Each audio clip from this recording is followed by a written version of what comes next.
Hello and welcome back to the Nutrition and Life podcast. My name is Lisa, I'm your host, and today I have the pleasure of speaking with Liz Roman. She is the co-owner of Fit Mom Lifestyle and the co-creator or the creator of the Constipation Cure, which is a free downloadable guide that you guys can get in order to alleviate constipation. So that brings me to her Instagram handle, which is the Poop Queen. I love that handle, and I think it's a pretty good introduction into what we're going to be talking about today. So welcome to the show, Liz.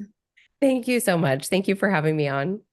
Well, it's my absolute pleasure. And before we get into all those fine little topics, I would love to hear how you got to where you are today in the sense of business, but also personal health, etc. What brought you to where you are?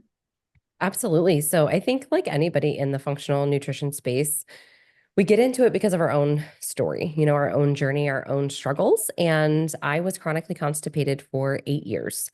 In college, I was going to doctors and saying, what is going on? This is not normal. I'm too young for this. I remember sitting at my couch at my college apartment, calling my dad saying, I cannot prepare for this colonoscopy. This juice, the drink that they were having you take was so terrible. And he said, babe, we've got to do it. Get a shot glass out, pour some shots up, and you got to prep. He's like, we have to go. And so had a colonoscopy. And of course, I left with no answers.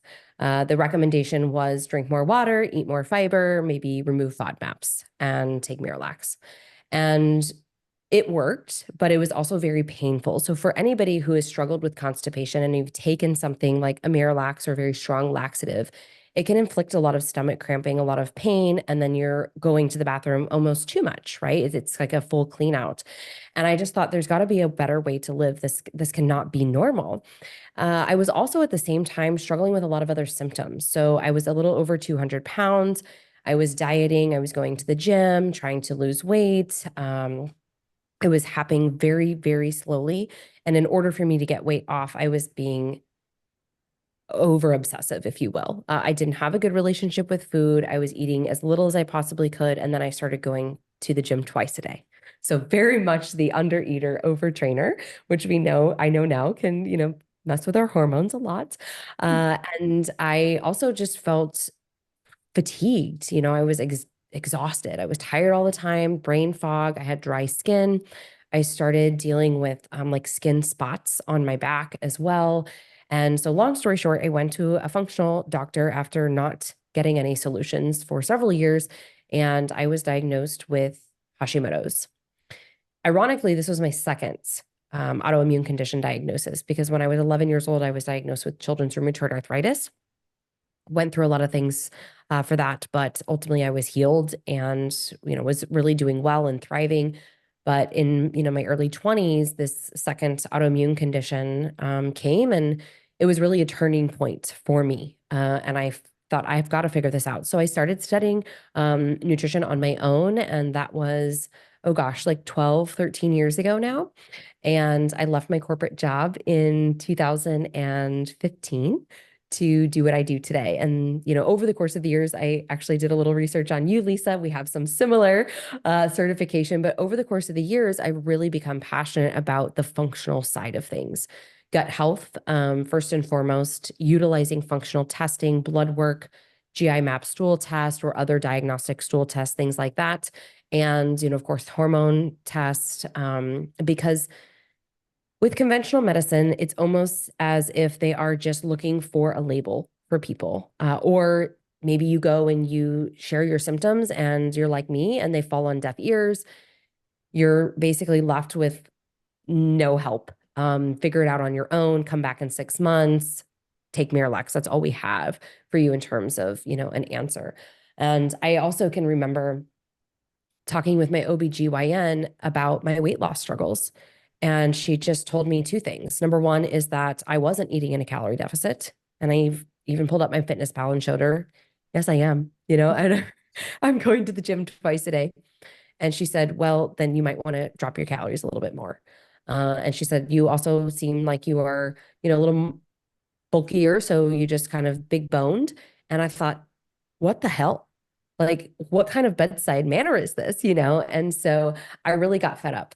with the conventional side of things. And that's why I do what I do. And I'm so passionate about it because there's so much that we can do through nutrition to heal our body, but also through natural herbal supports to help the body get out of a place of dysfunction.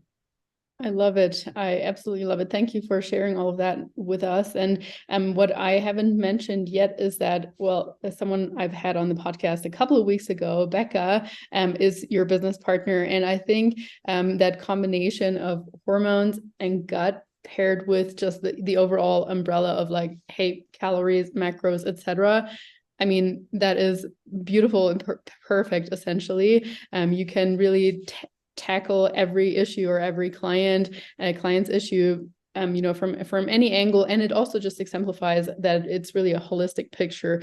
The whole thing of just calories in, calories out, it just simply is not that simple. If you want a starting point, yes, but for many people like you or I, or when we start seeing those really those big struggles in the sense of relationship with food and over exercising or under eating as well, I think that is so key. But yeah, to kind of go right into your specialty in the sense of gut health and digestion, I want to address a question which I think everyone kind of has at the back of their mind, and that is, how often should we really be going for a number two? What's normal, what's not normal? And I realize that there's some individual variance there, but I know that there is a thing as such as too much or too frequently, and then of course not enough. Sure. So the first answer is that we need to have a full elimination every day. What we want to think about is, even though conventional medicine defines constipation as anything less than 3 bowel movements per week, your poop is metabolic waste products. It is toxins. It is things that we have metabolized in terms of even estrogens. And so a lot of times I see women coming in with like that estrogen belly or estrogen dominance without having PCOS or endometriosis. And we look at their history and they've been constipated, or maybe they have a lot of bacteria in their gut that is also reactivating estrogen. It can just really create a lot of problems and a lot of chaos in the body. And so I define constipation as anything less than 1 bowel movement per day, because we really would like to fully eliminate. We can layer in a few things here to say that with the female menstrual cycle, sure, ovulation leading right into menstruation when progesterone is high, which is kind of calming and slows motility, we may miss a day. But we don't want to be missing multiple days. If you are somebody who has a lot of constipation in the later half of your cycle, let's say, the week before you're getting your period, you find that you're really not going, or you're straining to go to the bathroom, you're not fully eliminating, then we may want to use some supplemental supports to help be preventative, right? And stay ahead of that. Because again, the longer that things sit in the colon, the more things will recirculate, the more toxic we become. And also it becomes harder, right? The more constipation symptoms that we have, bloating, gas, straining to go to the bathroom, hard stool, it's really uncomfortable. And I think it's also important on that note to say that there can be several types of constipation. It doesn't just have to be the lack of a bowel movement. It can also be the straining. It can be the pebbles. It can be a small amount rather than a full evacuation. So, some people will say, well, I'm not constipated because I go to the bathroom. And actually, one of the worst forms of constipation, I'm forgetting the clinical name of it at this moment in time, but is basically diarrhea, where and this was me, you don't go to the bathroom for a few days and then you kind of have a dumping for a day where you are going 3-4 times. That might look like urgency. It might look like a straining with small pebbles and then all of a sudden really soft to that watery loose stool, or just straight diarrhea where you are still compacted, but because of all of the things coming into the digestive tract, the body says, we've got to eliminate what we can, and then you'll get that, loose stool. So if you are looking at like a Bristol stool chart, the goal is to be around a number 4. I always say number 4 is what we're going for. 1 to 3 times a day. Easy to pass. It's something that happens ideally within the first hour of waking. Your colon cleanses between 5 and 7 a.m. So we do want to get up, have that good formed bowel movement and feel good, go on with our day, maybe have one or two additional that, are not urgent, but just, again, I get the signal, normal form stool, easy to pass. That's really going to be optimal. Awesome. Thank you for that super clear answer as well. And you touched on a few things such as having issues with estrogen if stool lingers for too long in our digestive tract. And I find that super interesting, particularly as I am working with a lot of women in perimenopause and menopause, and I would assume same applies for you and Becca as well. So yeah, that's I have never heard about that connection in the sense of constipation, although of course I've kind of drawn like correlations in that sense as well, that it tends to be also, you often don't know what comes first, I guess. Is it the lingering stool and then the other hormonal issues and weight loss struggles, or which way around? Maybe you can also just reiterate a little bit the issues, or what floating stool and small pebbles, I guess, is associated with, because I think a lot of people don't recognize that that's actually not quote unquote normal stool, because they still think it's somewhat regular. That's just how it's always been. I think we obviously mostly just have our own data to go off by. So, if we're thinking about, oh, it's always been like that, so it's got to be normal. But yeah, maybe you can explain a little bit why that's an issue. Yeah. So the first thing that comes to mind here is lack of bile, or so it could be insufficient bile production from the liver. It could also be that our bile has become more peanut butter or sludgy-like rather than fluid. So bile is a type of gastric juice that is intended to help break down fatty soluble vitamins and antioxidants. So this is something that's really important, especially if somebody has had their gallbladder removed. So the liver produces bile. The gallbladder's job is to conjugate it. It's to store bile and then release it at the right time in the right amounts when someone is consuming, dietary fats. But it also helps us remove estrogens from the body because it helps us clear cholesterol out of the body. It helps bind to other toxins and remove those from the body. And it helps lubricate the colon to give us that nice formed stool. But when we have insufficient bile, or we have this kind of, sludgy bile and it's not functioning well, we can end up with those pebbly-like stools where we're really straining to go to the bathroom. And so this is where I would say to do a couple of things. Look to support your liver with natural herbal supports. You can stimulate bile by doing bitter greens at the beginning of your meal, or taking digestive bitters. You can do things like lemon water, apple cider vinegar. Those can always be just kind of the starting places. But a lot of times what we see when people come in and they've had chronic constipation, not only is it a gut microbiome issue, perhaps dysbiosis, which we'll talk about as well, but also it's a liver gallbladder issue, because your liver, if you think about all of the things we're exposed to every day, hundreds of thousands of chemicals, right?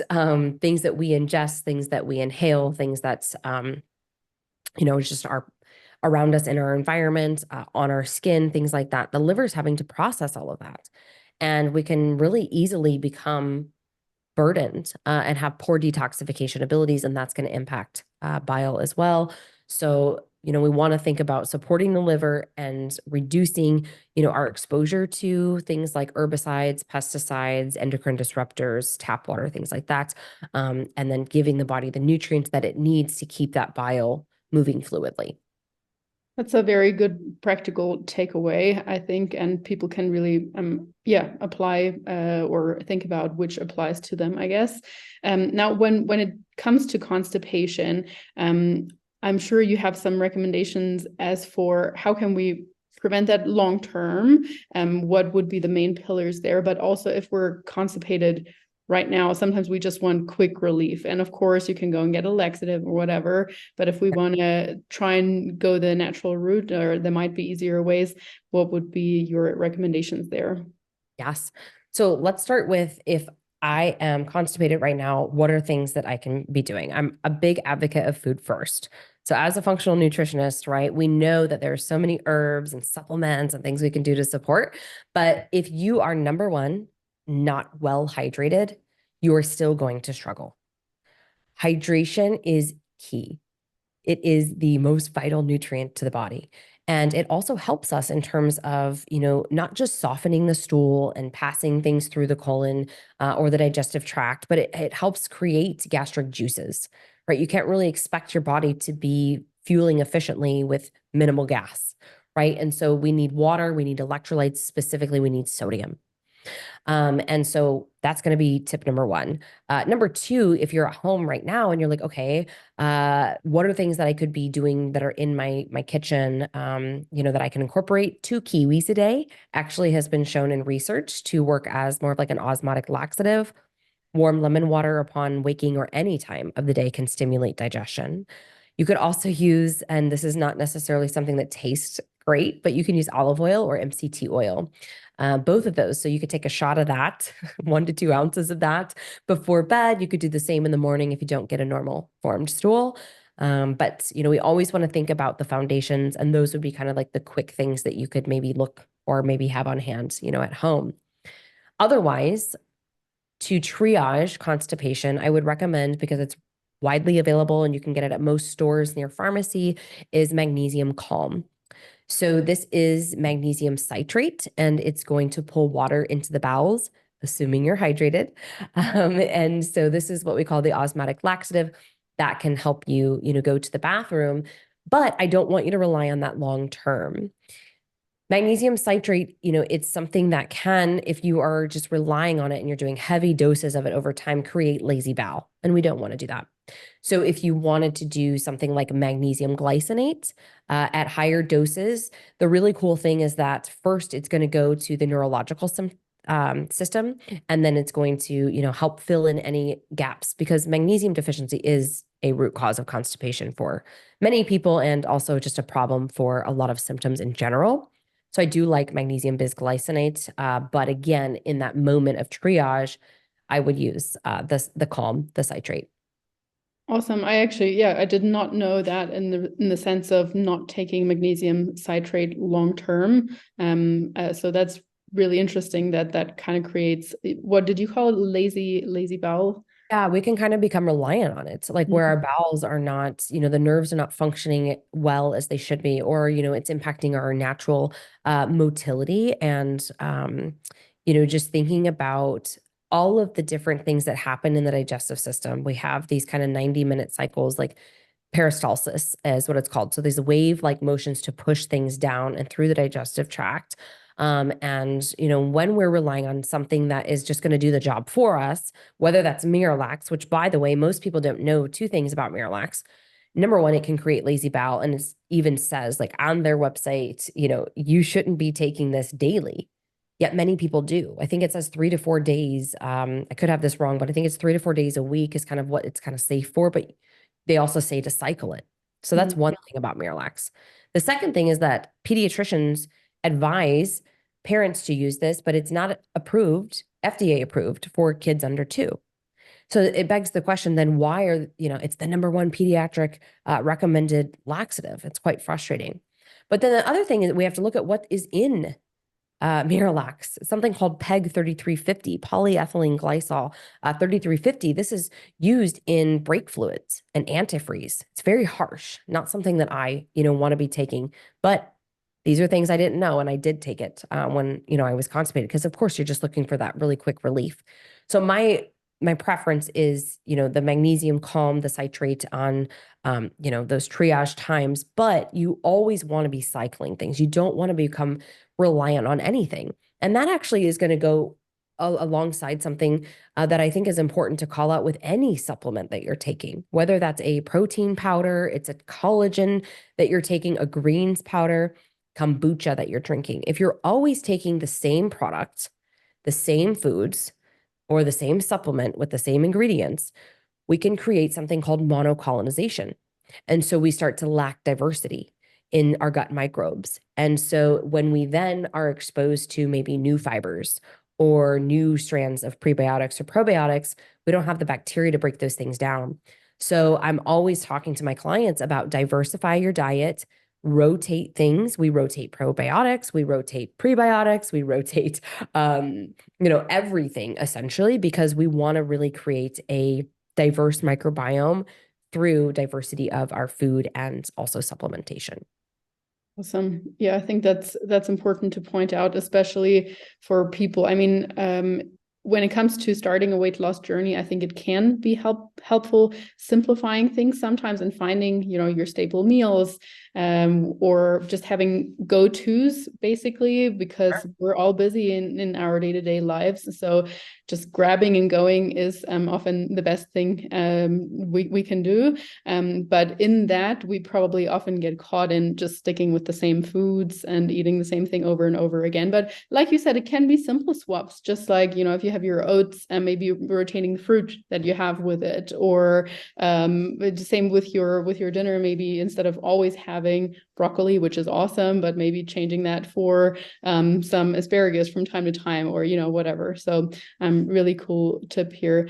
And yeah, when it comes to long-term practices, in the sense of, I guess we can tackle it from the other side, like why are so many people, especially women, constipated on a regular basis, whether that's like several times a year or, like you said, chronically as well?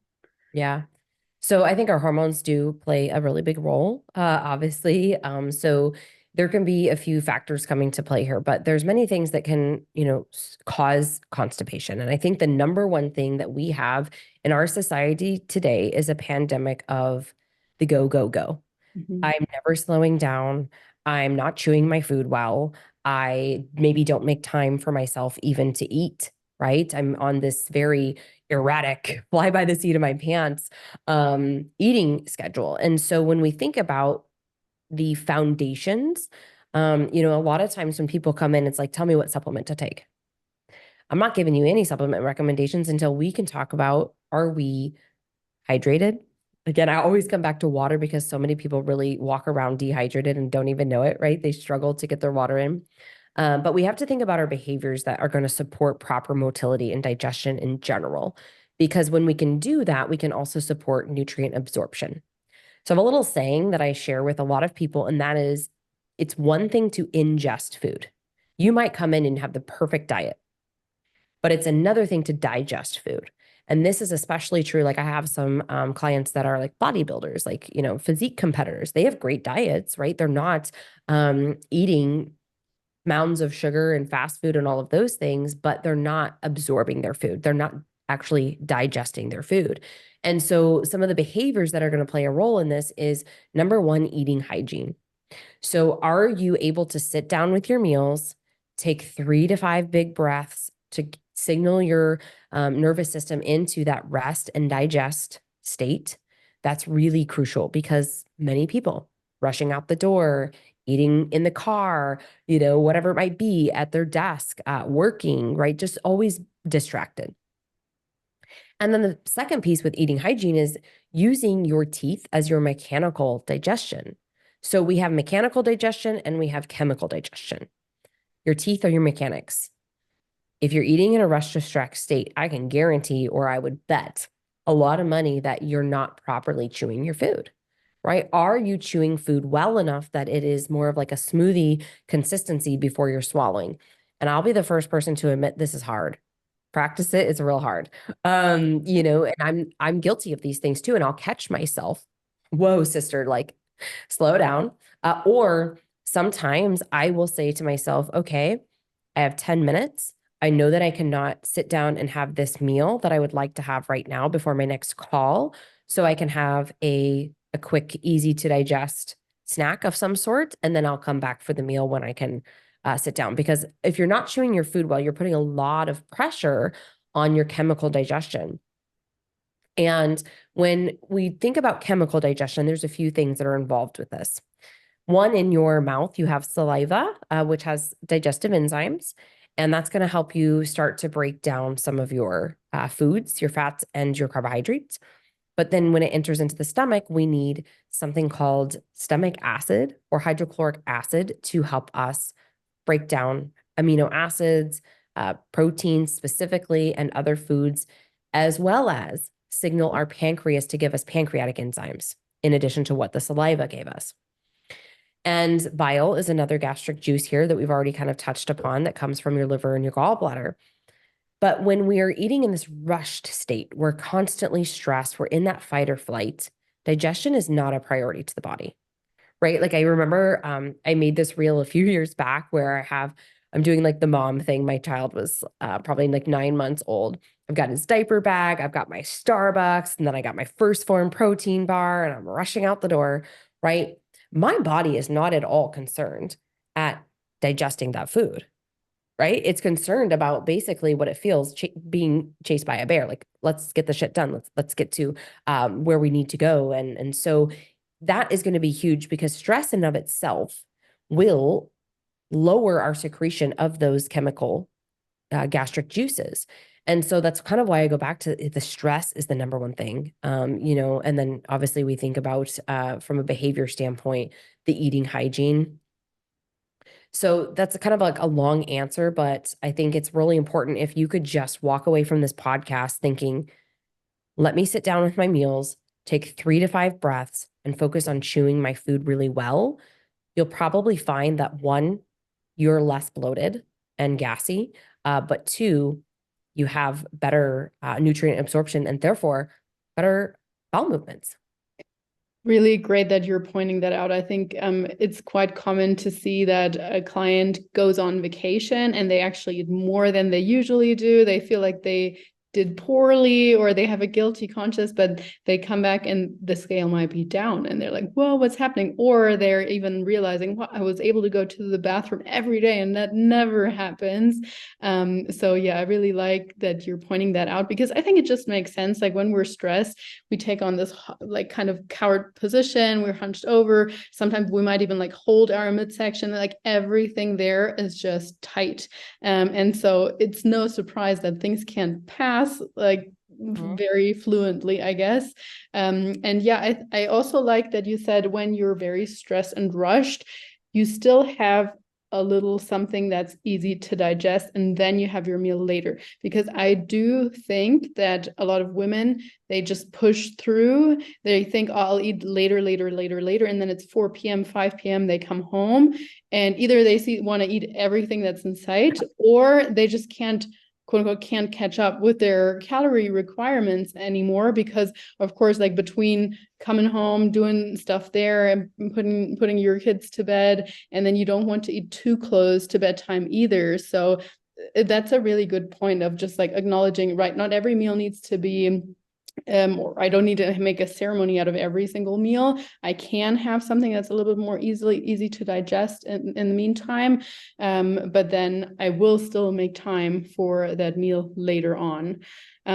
Yeah, and I think also like that kind of leads me into another question that I had, and that was just the most common, I guess, gut health issues that are being diagnosed, such as SIBO, irritable bowel syndrome, leaky gut, etc., which I think many of which have been linked to high stress levels as well in general. But maybe you can, yeah, tell us a little bit about the differences and then also how you would tackle each one of them.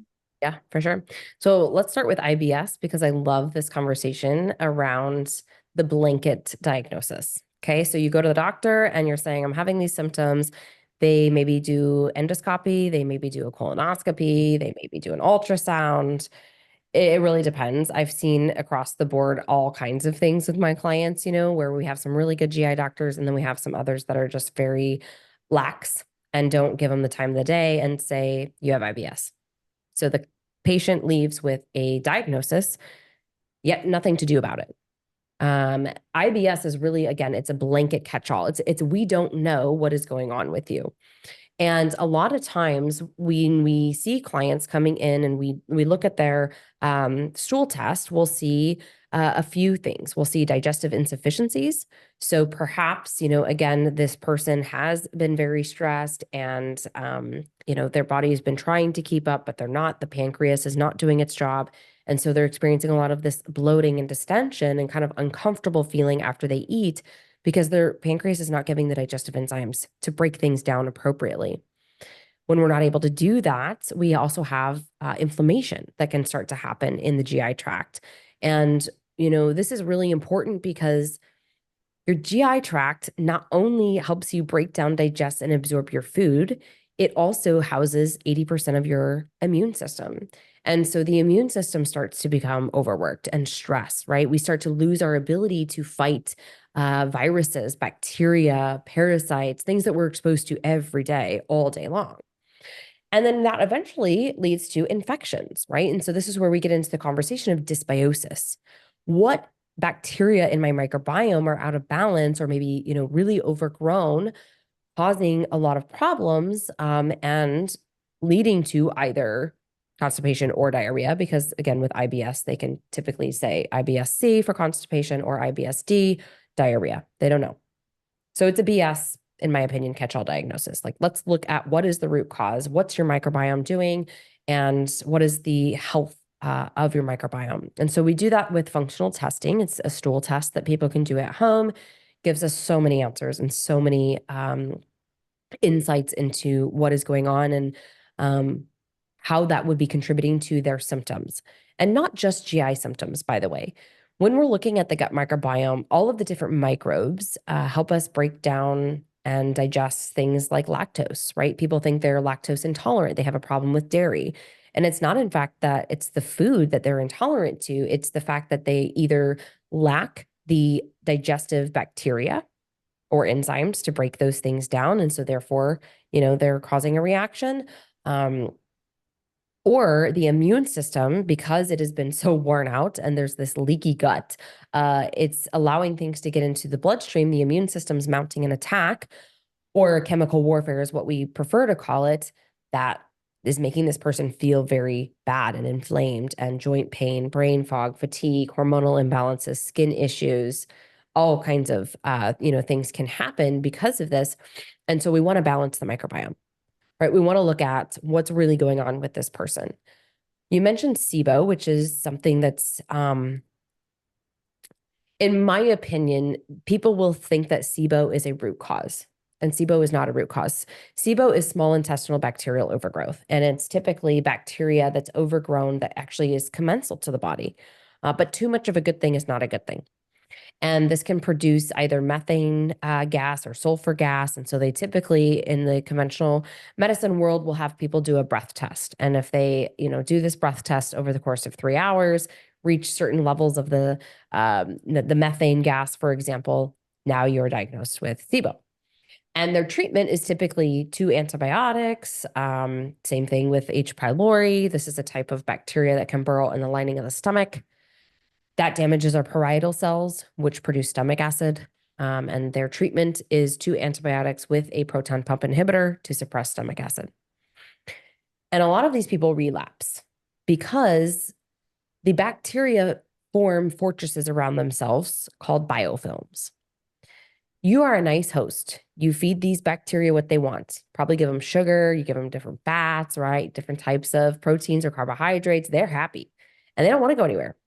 So they form these fortresses around themselves, and these are called biofilms. If we don't break those biofilms down, we are less likely to eradicate that bacteria or get that bacteria in check.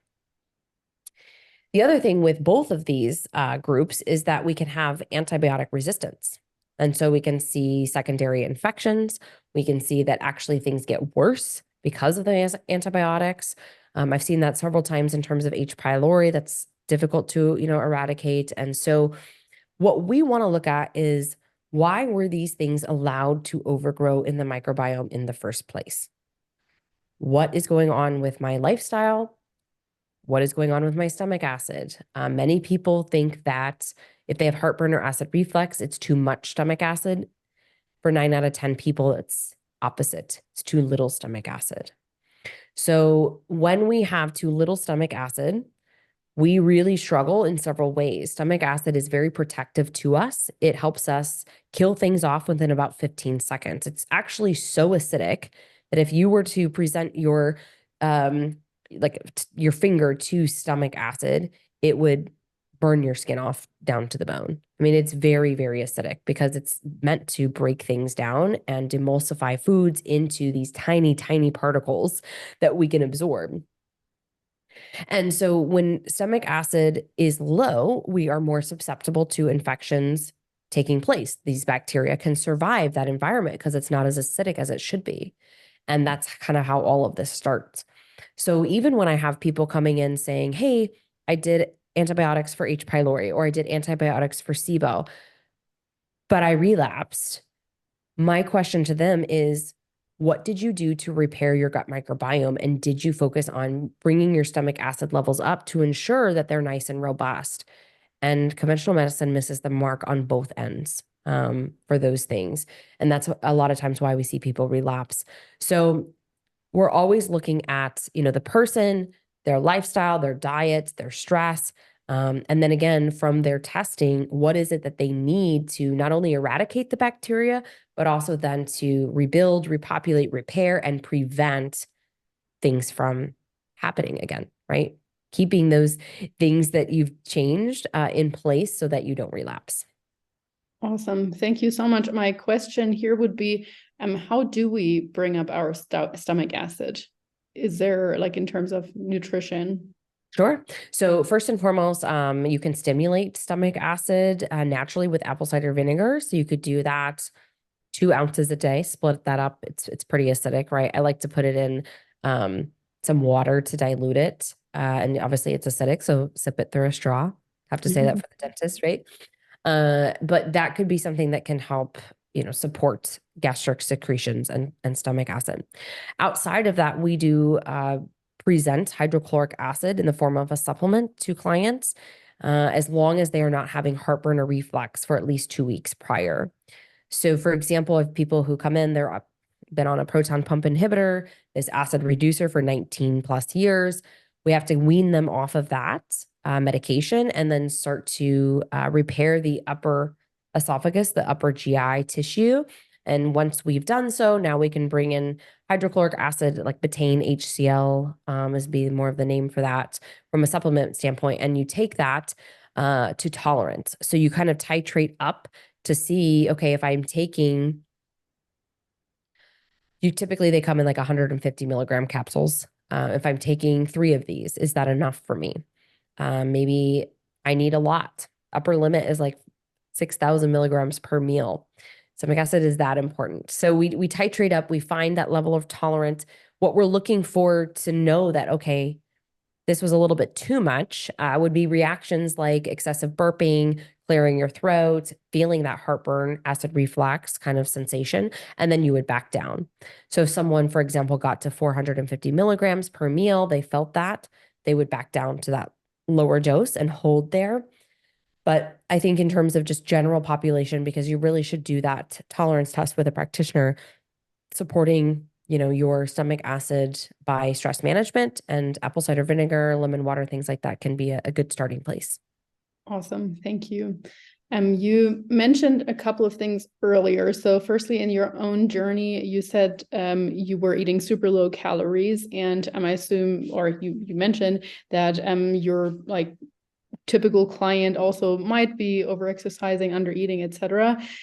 So from a mental perspective or from your coaching approach, but also own experience, I guess, what's your biggest tip, I guess, in the sense of guiding such individuals towards accepting a little bit more food, letting go of that control there, and also just realizing that maybe they're too lean, perhaps, which I guess leads me to a second question, and I can reframe that later. But you also mentioned you're working with bodybuilders or, particularly bikini athletes, etc. Like people are teeny tiny and get down to the really, really low levels of body fat percentage. And I think in that realm, it's also almost accepted that at a certain stage of dieting, you don't have regular bowel movements. So maybe you can address that separately in the sense of what you do with those athletes, I guess, to help support them as best as possible to still have regular bowel movements.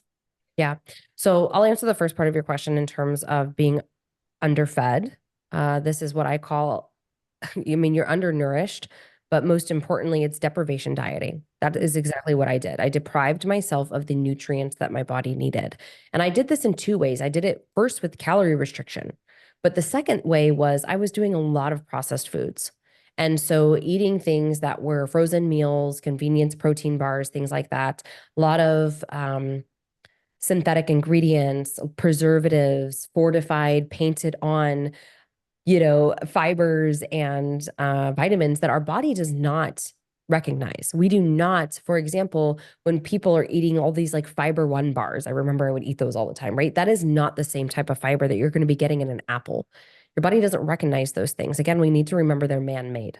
Okay. And so that is certainly, I think there's two things here, right? There's the calorie restriction and then there's the nutrient restriction. And when we think about what your body needs to thrive, we need good mineral balance. We need vitamins, right? We need electrolytes. We need all of these things to really help the body function as the well-oiled engine that it was designed to. And so when we think about, on the topic of this, for constipation, for example, vitamin D deficiency, hypothyroidism, a lot of times that happens because of chronic deprivation dieting and maybe overtraining, right? You run through all of the fuel that you have, and then you expect your body to be able to continue to drive the car at 60 miles an hour with no gas, right? It's really ignorant of us. And the reason that this has happened, in my beliefs, is because of our diet culture. Growing up for me in the 90s and the 2000s, it was 1,200 calories. That's like the magic number that we all heard. We also went through the low fat era. Fat is bad, everything fat free. We all got fatter. Cholesterol got worse, right? Then we've seen protein be demonized. We've seen carbohydrates be demonized, and fat is the best thing. And I think it's important to just recognize what our ancestors did, right? They hunted, they gathered, they had one ingredient whole foods. They had seasons where they were feasting, they had seasons where they were fasting. And, a lot of times what we do with our clients is focus on like periodization. There are times, especially if somebody is in a really rocky place, their symptoms are really heavy, they do not feel well at all. The goal is to calm down as much stress and inflammation on the body as we possibly can while giving the body the nourishment that it's been starved of.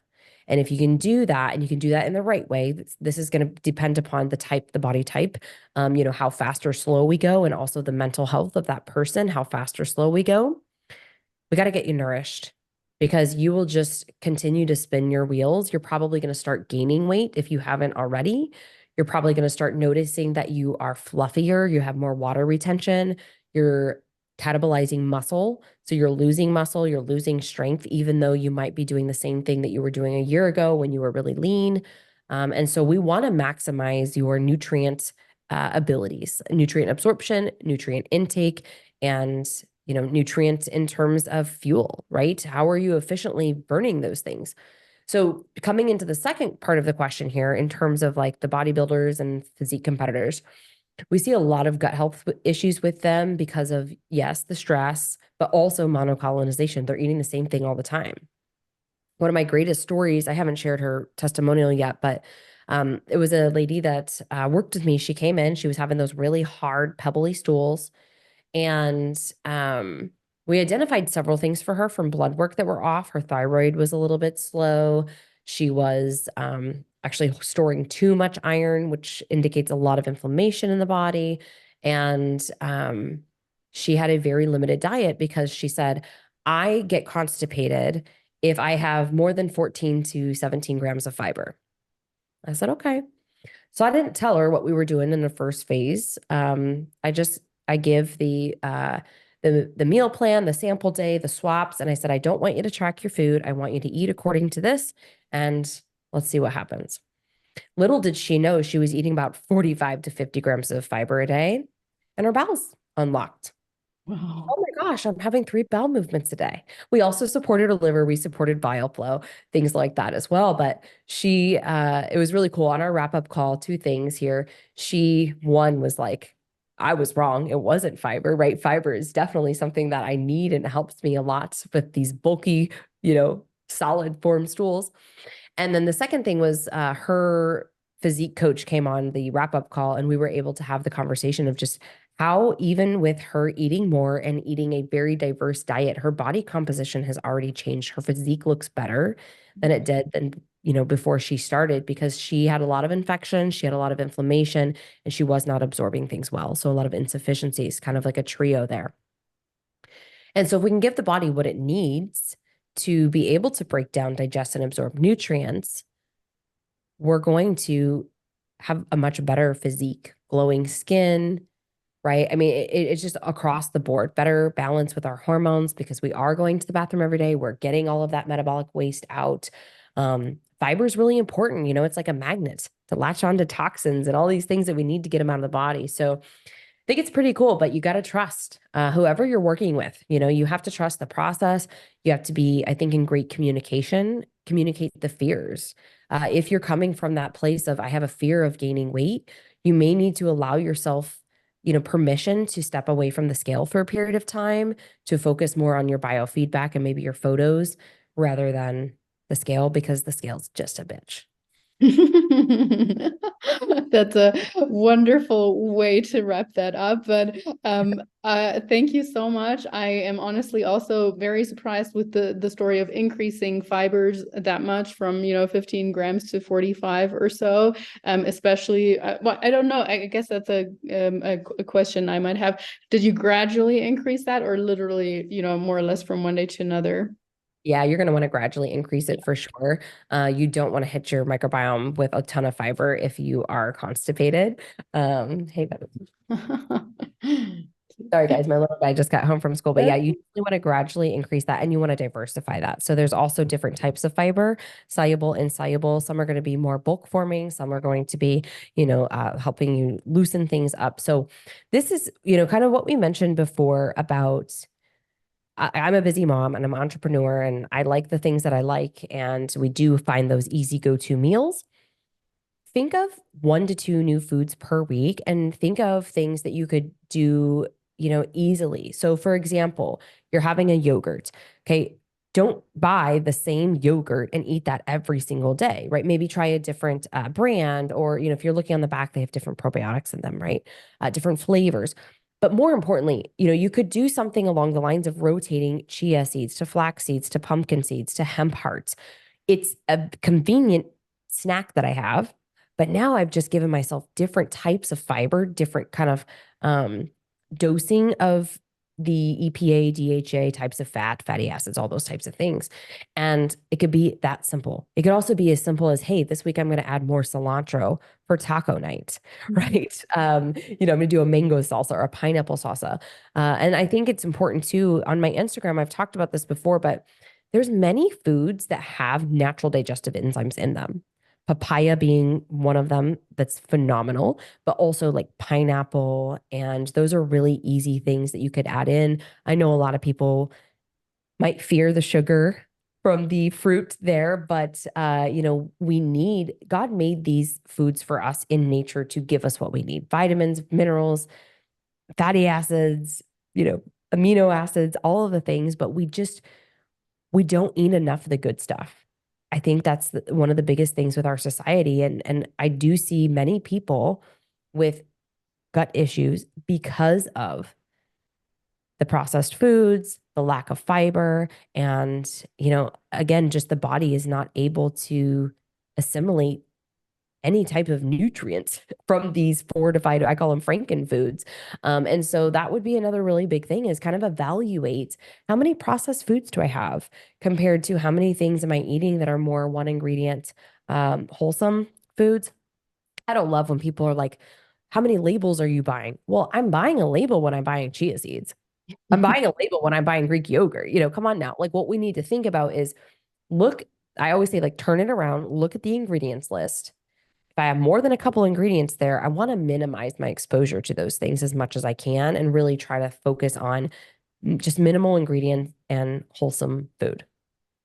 Awesome. Well, thank you so much, Liz. I'm gonna definitely link your constipation cure guide, or the link to that, in the show notes. And just overall, thank you for coming on, everyone. Please go and follow the Poop Queen on Instagram, and of course, listen to your and Becca's podcast as well. Remind me again, what was the name of the podcast? The Food Code. The Food Code. Well, I love it. And yes, so much valuable information here. So truly thank you for your time. And I've very much enjoyed our conversation. Thank you so much. It was so nice to meet you.